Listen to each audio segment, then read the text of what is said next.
Dataeast Simpsons.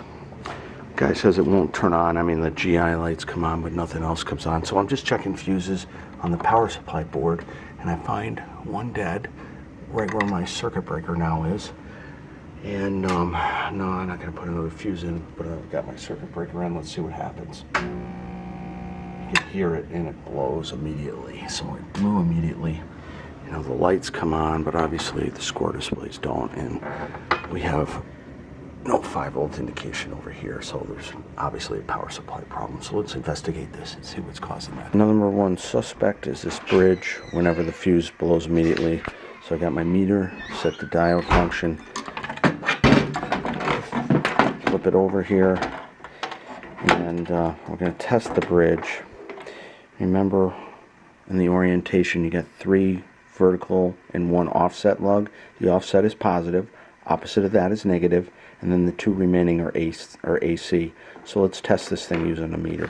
So I put the black lead on the positive lug of the bridge, as you can see here, and the red one on an adjacent. I know it sounds backwards, but that's how it is. And then we should get 0.4 to 0.6, which we're getting. Then I switch this one, the red one, over to the other adjacent lug, like that. So we still have the black lead on the positive lug of the bridge, and look, it's a dead short.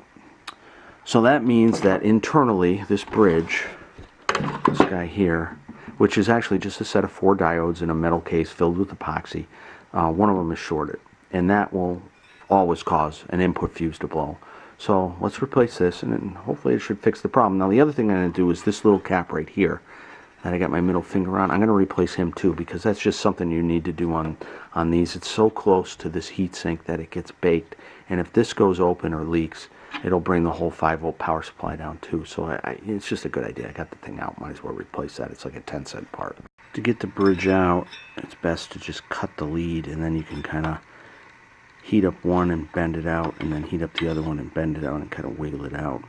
And then you can, I use the solder pull it to clean out the holes. I see a lot of guys using wire bridges now instead of, this is a new lug bridge, but a lot of guys will use wire bridges just because they're easier to get in and out.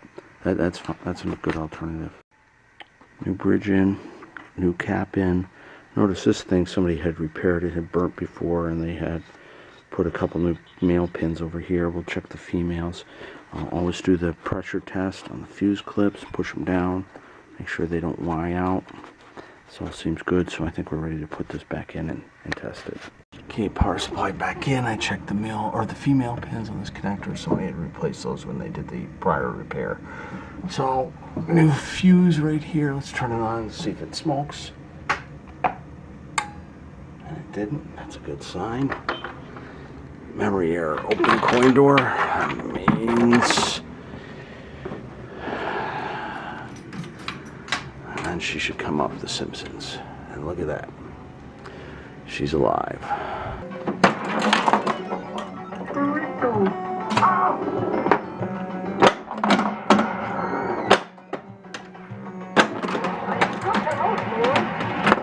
Can we do it again? Yay! How many times can we do it? Because that's the whole trick behind this game, is hitting that damn ramp. But look, it's working. She's working nice.